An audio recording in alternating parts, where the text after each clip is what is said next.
going to start the recording, and do you mind if we launch into it? No, let's go right ahead. Okay, and I started the recording.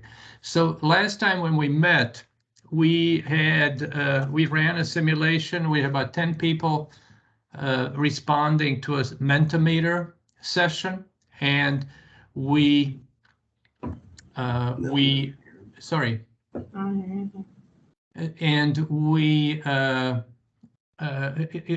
went through the questions that the 25 questions that we had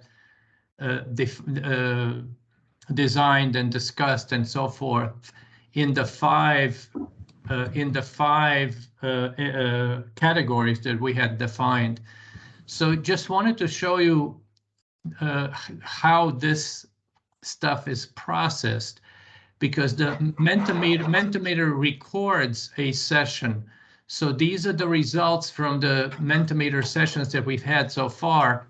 These 1, 2, and 3 sessions were really just testing. You can see that there were, it was just like 1 or 2 people testing the system. But this is, Scott, could you please? Yes. Thank you. So, so what happens is we asked all those questions and people just kind of provided answers just to test the mechanism for doing this. And Mentimeter spits out this kind of a file, Excel file, and you can see that these are the results right here from session 4, and we had 10 people who voted.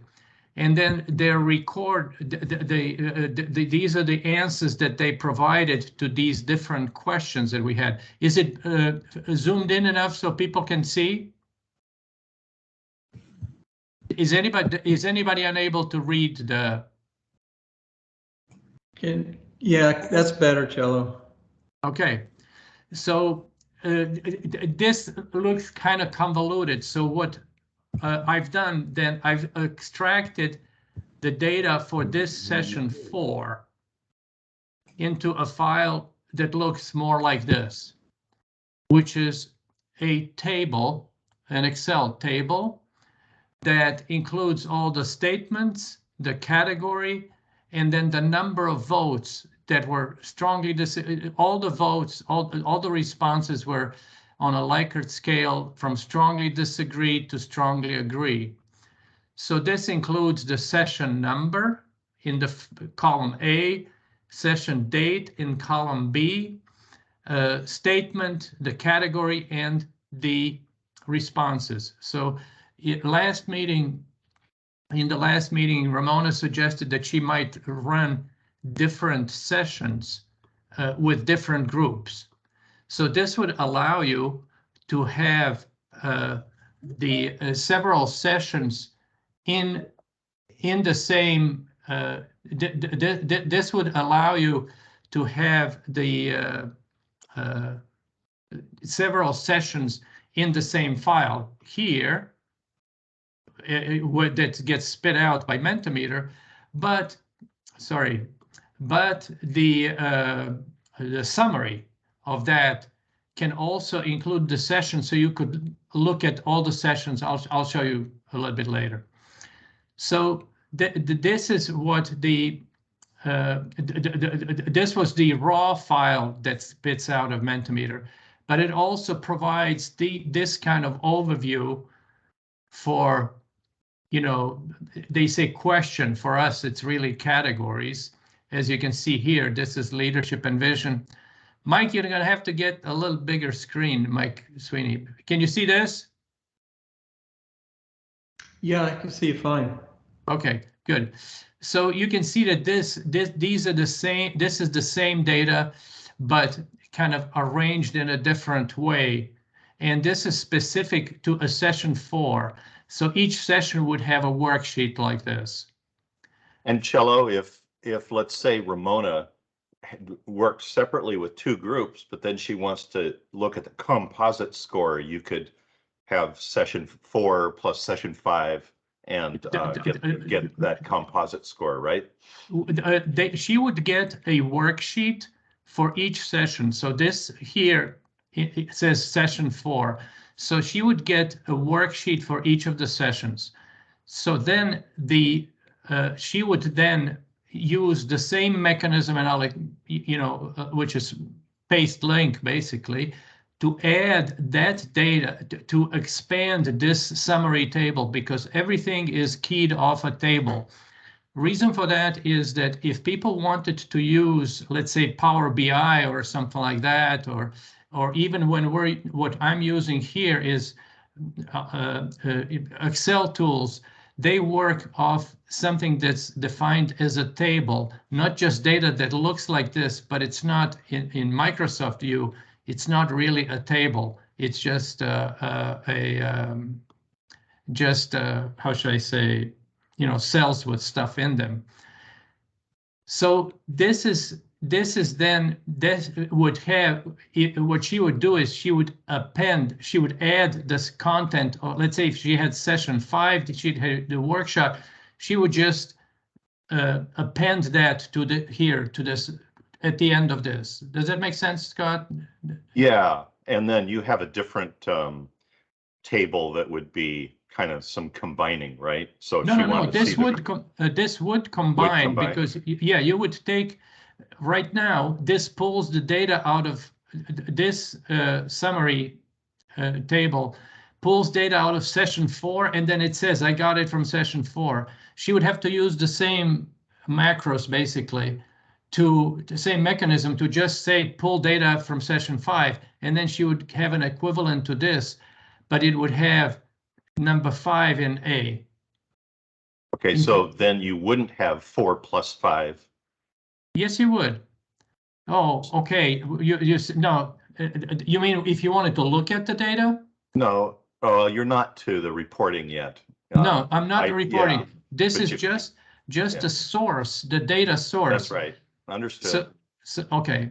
So then we're looking at reporting and looking at dashboards. So if you can see here, in here, the only option that it gives you is 4. But if you wanted to see 5, you would, if you had 5 in the list, it would appear here. So you could toggle between session 4 and 5, and you can look at all as well if you wanted to.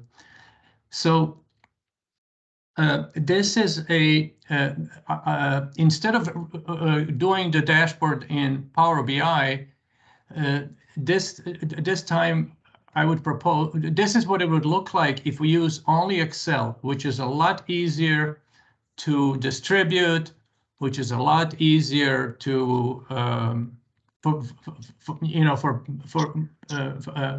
mean, everybody's familiar with Excel.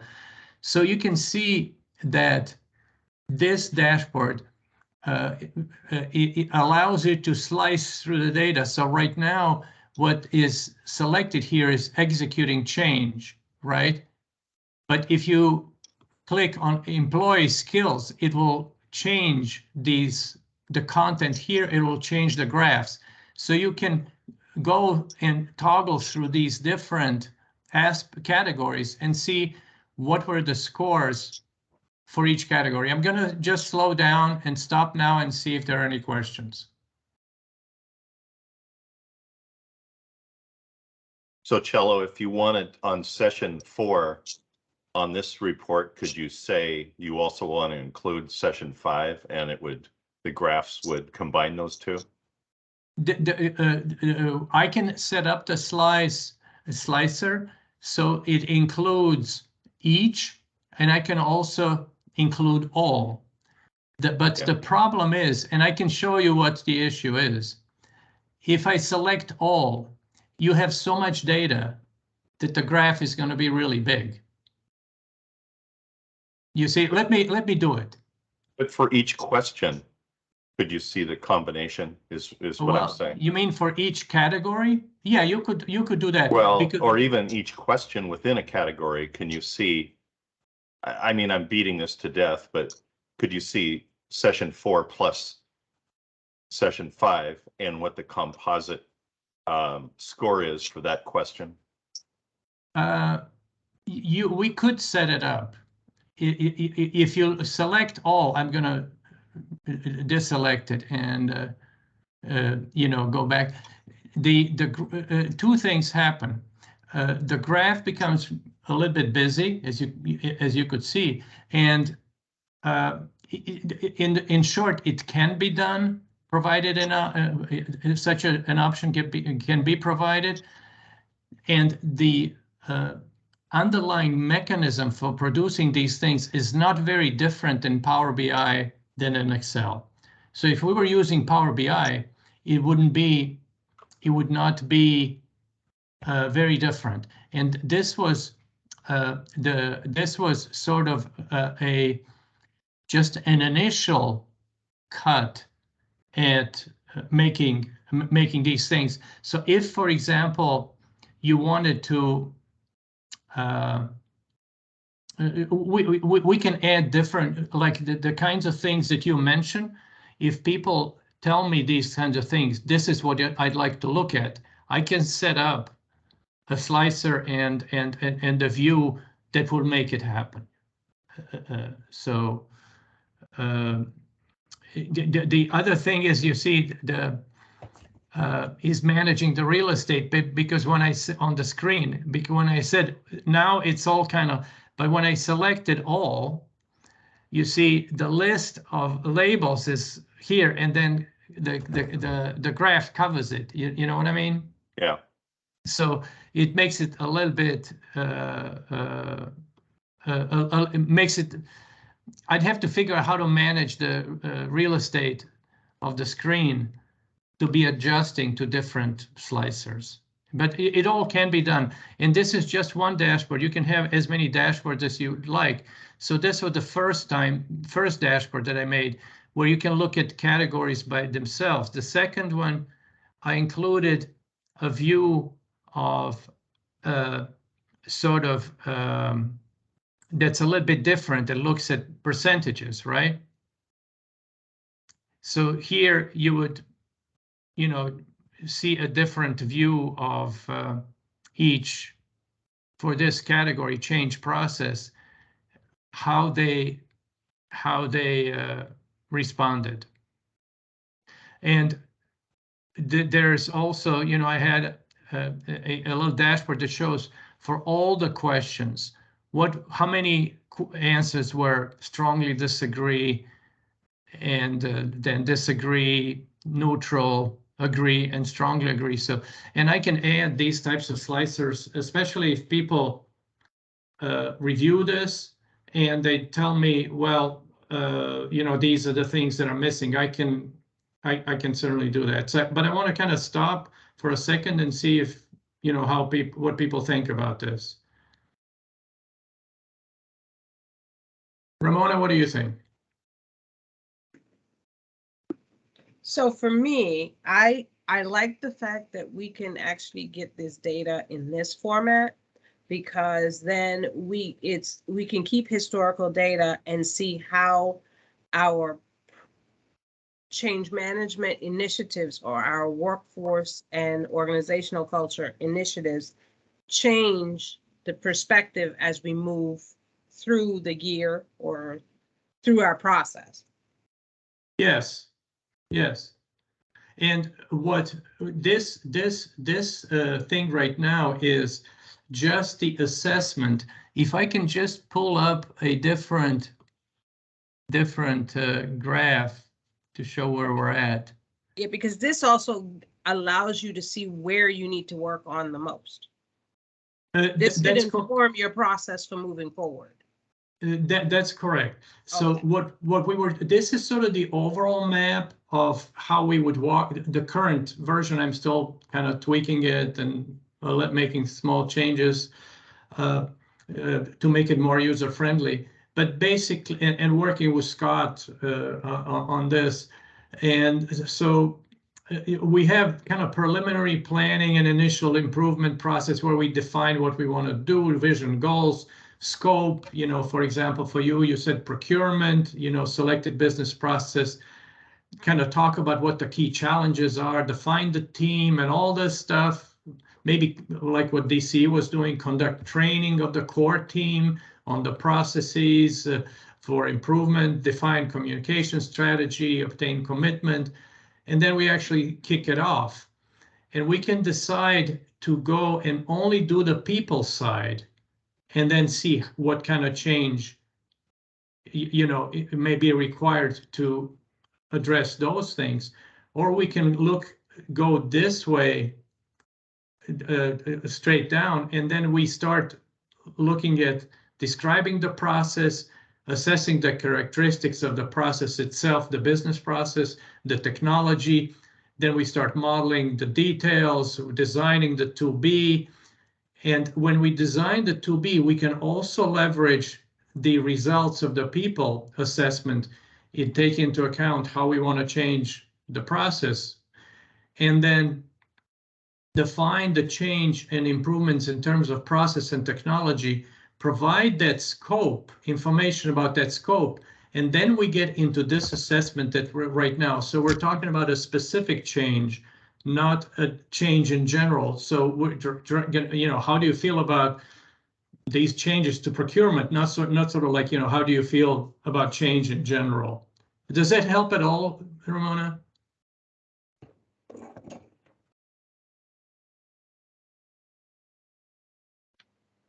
So preparing the change management plan, Ramona, you're on mute, but just to let you know, maybe you're intentionally, but just wanted to let you know. So when we get into preparing the change management plan, we would consider the result. We would look at the results of the people assessment. We would also look at this, which is the change management maturity, which is what we were assessing with this.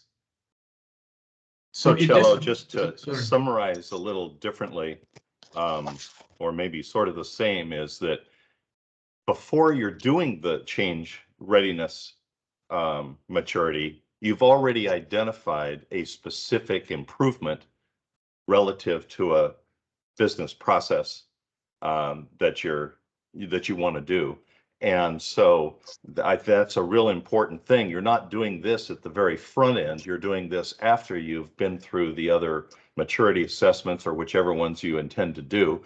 And presumably it would be after you do an as is or 2B, you know, business process and identify the specific changes that you're interested in doing. So for procurement, you've already evaluated and analyzed where you are, where you want to be, and what changes are necessary.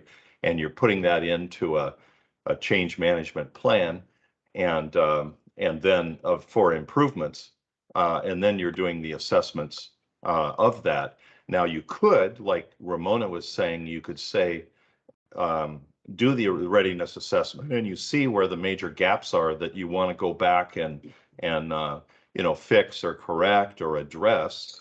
And you could also do the same survey if you wanted to later when you're in the middle of, you know, before you embark, or when you're halfway through or finished, to see, you know, how maturity assessment might have changed. But you typically wouldn't do it at the front end of your entire process, because these things would not be mature until you actually did the other maturity assessments and came up with an improvement plan. Right. So the details, so what Ramona, I think, was talking about would be in this box, prepare change management plan. And at that time, you would consider the readiness, you would know what the scope of the change is. And so you would know that it's talking about procurement.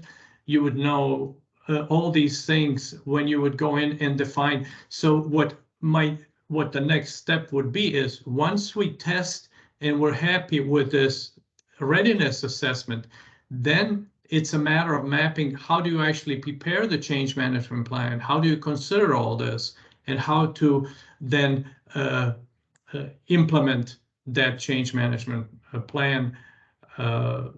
So that's kind of how it all fits together.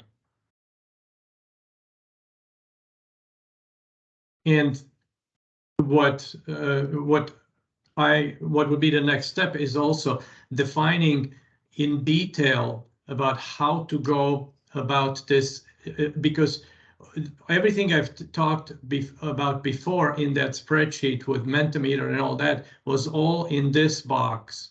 It was all here. So to make that easier, I would also add a similar, I would take this box, prepare a change management plan, and then break it down into something, how should I say?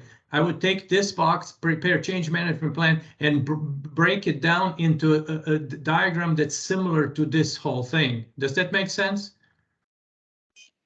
So that people have a clear map of how to proceed. We can add artifacts that show them examples of how they can support their improvement process and so forth. Yeah, I mean, and I think doing it this way, and if you do it, let's say I do this assessment with our senior leadership team, and I'll get one set of answers. That's Right. correct. And if I go through and I do the same assessment with our boots on the ground, it lets you see a huge gap in thought process and where people feel you are. Absolutely. Absolutely. And that, I think, can inform your change management process. That can really let you know where your gaps are and how much work you have to do.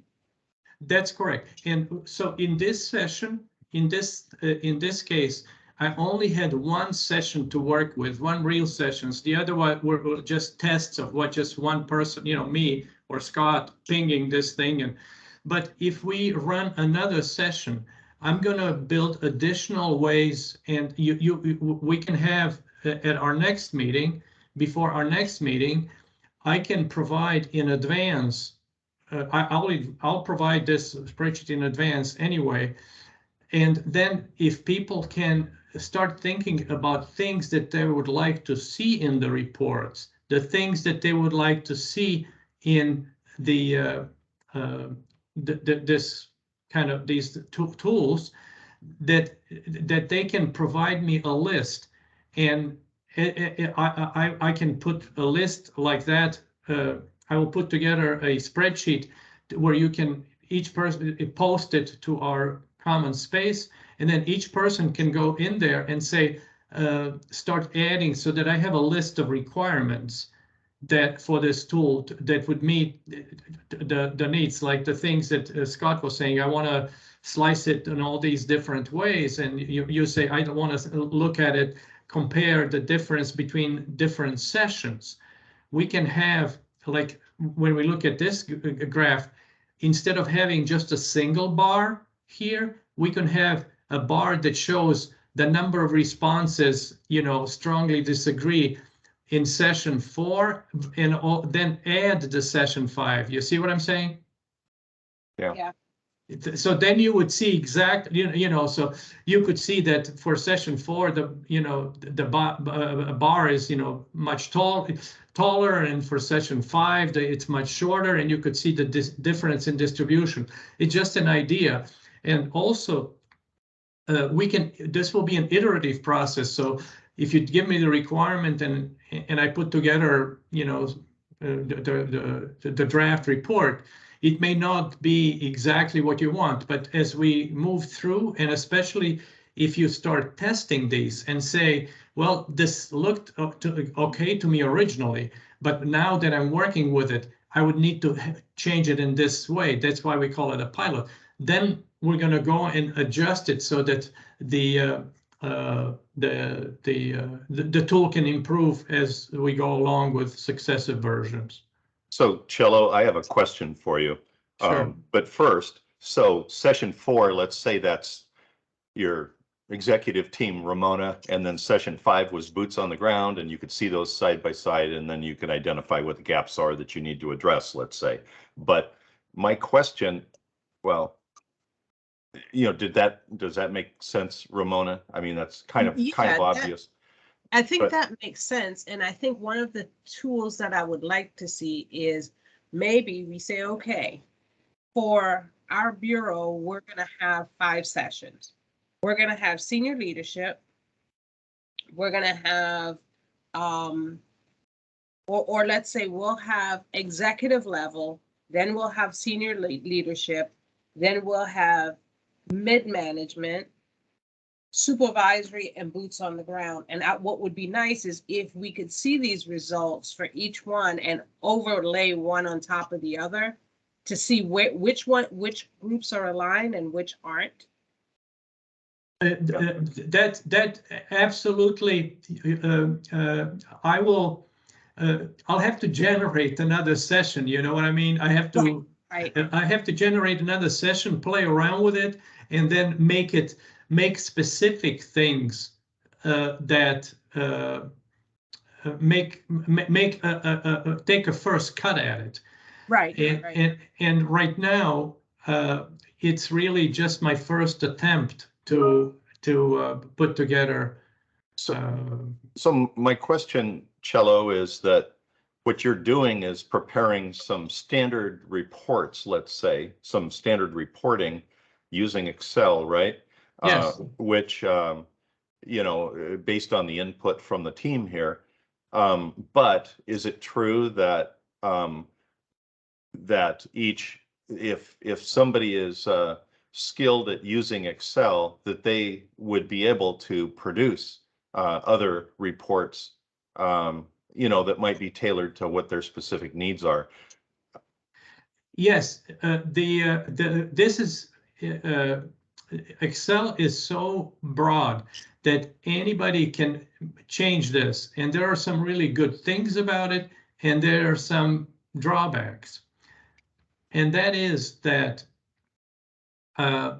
it would be good to have a standard reference version of the Excel that has the reports that kind of meet the needs of, like, all the utility partners, maybe not all of them, that are kind of standard. What happens is if somebody takes this file and starts adding and changing things a lot, I would not be able to support them in the future very easily, because I'd have to figure out what they've done, how they've done it, and so forth. So it is, how should I say, we'd have to find the balance.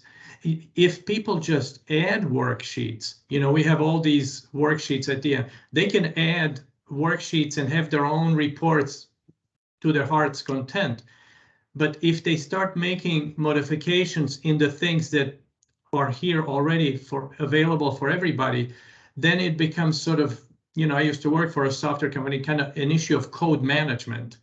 And so we want to probably have a standard set that does, most of the needs for everybody.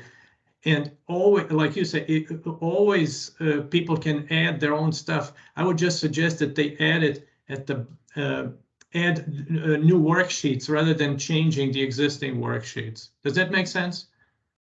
Yeah, that's really good summary. Yeah. So so that's kind of where we're at right now. And so what I will do is post the video of this. So if people want to kind of, and I'll post the file as well. I'll post this version of the file. I'm still working on it. So I'll have a different, version every day when I make a change, but I will post this one for now.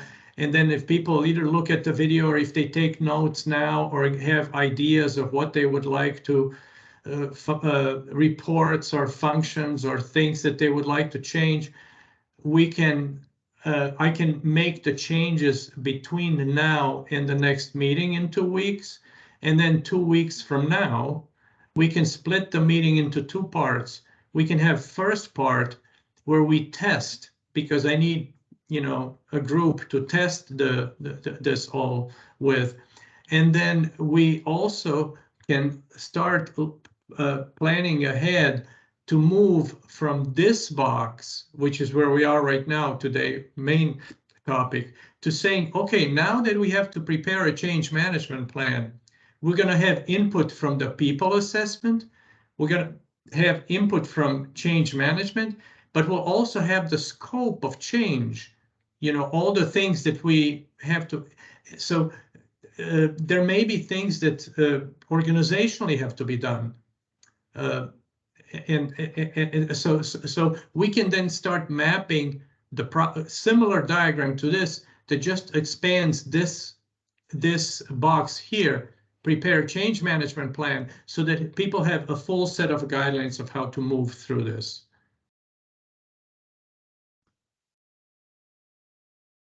Any thoughts before we start like calling out people? That's my.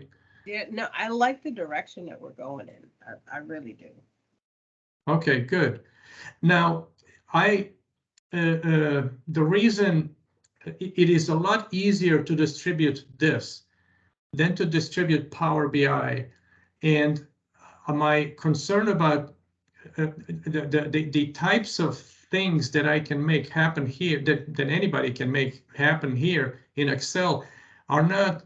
There's not a huge difference between what you'd have here or Power BI. It's just that this is a little bit more pedestrian way of doing it. So for the people side, where we're just sending out surveys and questionnaires and people respond, and then one person kind of go through all these things, and Power BI is okay, like what we've done on the people side. But here, there's going to be more, some of these things will be done in workshops. So, you know, these Mentimeter things, and so it's a little bit different dynamic to it. Yeah. So Cello, maybe just another way of putting it, and maybe getting, does this work for people, is that the underlying assumption using Mentimeter is either that you're doing it in a workshop session with people there, or you're doing it online, you know, through a you know, a video, you know, chat where people are actually doing their input to Mentimeter at the same time together, rather than individually going off and doing it. And that's a real important assumption here if we're using Mentimeter. That is correct. That is correct. Both Mentimeter and the other method with Microsoft Forms allows for confidentiality, but in Mentimeter it's kind of built in. With Microsoft Forms you can make it confidential, but in Mentimeter it's dialed into the core characteristics of the tool. So it's you know, people should feel comfortable even in a you know, if it's a group setting, to provide an answer and know that it's not going to be traced to them. Yeah. So it's not sending out the questions for people individually to, you know, That's correct. do. It's doing That's it correct. as a group. So if you're doing a boots on the ground group, they would either assemble in a workshop or online and do Mentimeter together. And Yeah. but it would be confidential, like you're saying. Yeah, and for practicality, we probably don't want to have like 50 sessions, you know, because if it's a session with one person, it's not going to be confidential. So it takes a little bit of planning, but we're trying to adjust to the types of tools that are at our disposal and what fits best and what's easy to disseminate. And stuff like that. So any other, Mike Sweeney, what do you think? Any thoughts? No, no particular comments. I just, when you got toward the end of that model earlier, and this culminating into providing advice, yeah, that's the one that flashed up there. Are you, I may have lost you earlier, and I don't want to tie things up, but I guess you have a little bit of time. how are you planning to go from the assessment results that you showed a couple different ways to the tool providing, I guess I'll call it advice or the things to consider based upon the scores? Yes, so we will have these assessments starting from, looking at what our technology is, looking at, for example, looking at the process that we've selected, that's the purple thing, the assessing the people side, our people, team collaboration and engagement and all that. So when we prepare the change management plan, the input from the people side is going to be very important. So we will line that up, sort of this one in combination with the change management maturity. And we would be addressing these issues in the process to prepare the change management plan. Yeah. So people who would be preparing the change management plan would have at their disposal the results from the people survey that they've done, the scope of the change, like, for example, let me just pick on Ramona here. They selected procurement. So early here, they could like look at the characteristics of the business process and find out that they have like 50 stakeholders. They could find out that that it's too complex. So which may mean that they would scale down and not look at the entire procurement, but maybe just one part of it, one sub process that has that is more manageable. So they would make an adjustment that way. They could also consider the technology aspect, and they could say, you know what, what when we look at procurement, we have so many different IT systems involved, and it's a real problem, and they're not integrated. But let's try to scale it down and see if we can have, like a bite-size approach to this, to then say, okay, let's just address this first, so that when they look at here, when they look at the BPMN in detail, they could find out that or the technology that for example, that the business goals, or I'm sorry, here on the business process, that the business goals that they defined in the business process don't actually and have metrics, or that they have metrics that we're not capturing with the current technology. So it's a way. So by the time they get to the, to prepare the change management plan, all that information is very, very important, because the project management plan is going to say, you know what, we got to replace we have to replace our maintenance management system. But if that's the scope, it will, then who it impacts. Then you look at people. So it's just like trying to put this picture that's specific together, the puzzle. Does that answer your question, Mike? Yeah, it gets at it. I guess it's a bit complicated, understandably. One thing I was wondering is, were you expecting to create the ability to produce output from the assessment that would be pretty specific as to what you need to build into a change management plan, or simply use the output that you showed some examples of to inform the determination as to what to do next? Yeah, I think I understand what you're getting at, Mike. And basically, there are these assessments that are being done that, and then there's an as-is and a to-be process. And when you're doing the as-is and to-be process, you're identifying what is needed, what changes, what improvements are needed to go from what you're doing now to what the to-be, business process would be, or the, and what technology aspects might be included. And also you might have done the people assessment and said, here are improvements that we need to do. This doesn't tell you what those improvements ought to be.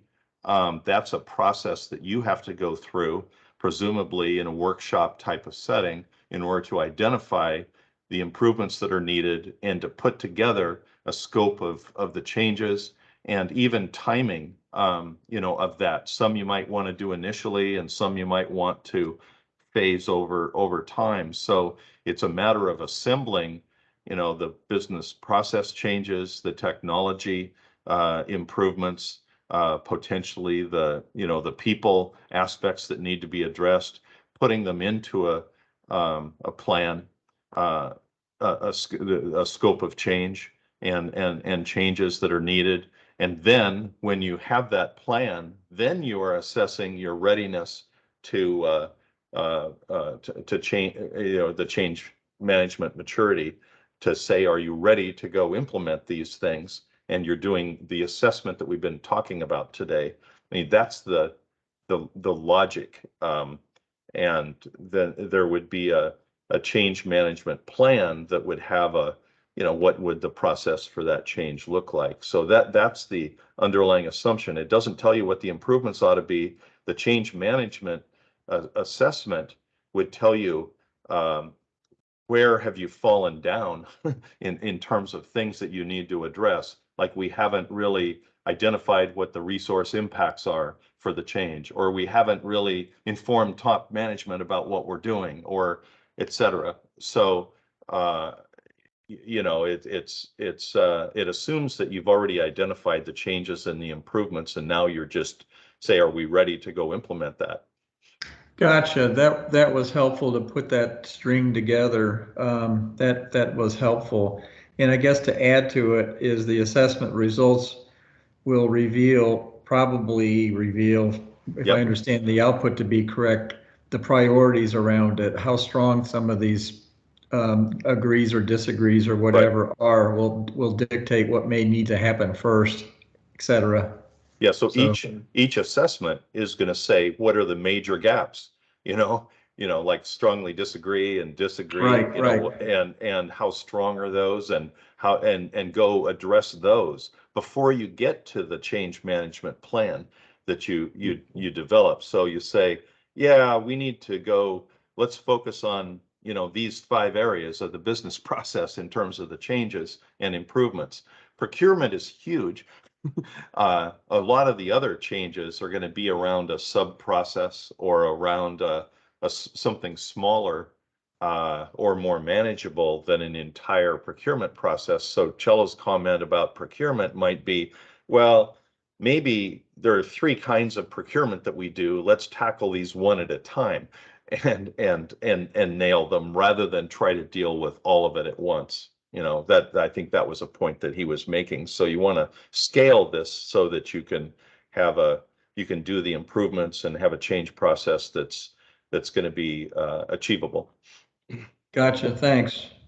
Yeah, so these assessments would not necessarily automatically they would not produce a map, a prescriptive map for going forward. They would, like what you were saying, it would be the second thing, which is informed decisions about how to deal with the change in terms of change management, and how to take into account the people issues. And I think all of you have done projects before, and you can probably see that you had to do each one of these things, and you had to deal with it. And this is just putting them in a little bit of a structure. Because you always had to have defined the scope, to schedule the budget, see what you're doing now versus what you'd like to be doing. You've done this many times. This is just kind of formalizing it a little bit. And Mike, it also allows you, I mean, what we're kind of saying, and what has been revealed here in people who are wanting to do pilots, is that they want to deal with people, process, technology, all of those, rather than just one of those. But theoretically, like, you could say, we just want to deal with the people aspects and come up with a change plan for that. Or you could say, on the business process, we want a change plan for that, or technology, we want a change plan for that. But what we're finding is that if it's an integrated approach, it's more robust and more complete and gets you to your ultimate outcomes that you're going to want to achieve. Hence, not trying to bite off something so huge when you do that, that you're, it's going to be a 5-year project, Right. but doing something that's more manageable. Right, it's like incremental risk reduction. Yeah, that's right. What's the problem we're trying to solve? And you identify the specific business processes associated with that, and you put boundaries around it, and then you're going to, and who the stakeholders are, and deal with those preliminary planning steps that are up above. Then you're going to be equipped to get some understanding of how everybody's going to contribute to the outcomes that you're trying to achieve as well, and you can bring people along. This particular map is really useful to explain that. Mike Montez, any thoughts from you? No, none at the moment. Okay, thank you. I think that people are starting to drop off for other meetings. Any other thoughts, suggestions? Any thoughts from you, Ramona, before we close it? So I will say that this is very useful for me. What I am going to do is I'm going to work to schedule our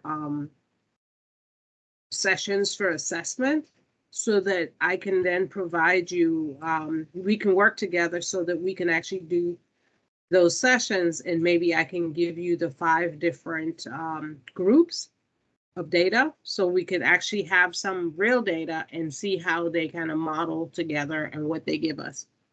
That's excellent. And that I would be delighted to work with not just me, Scott as well, to work with individual utilities who want to take this on, to see how we can tweak things, how we can provide things, because it looks complicated, but my guess is you have been doing all of these things already, and it's just maybe providing a structure to it, and then also having a map like this will be easier to structure the training for people so that people can do things consistently. Yes. So I'm going to stop the recording, and I want to thank everybody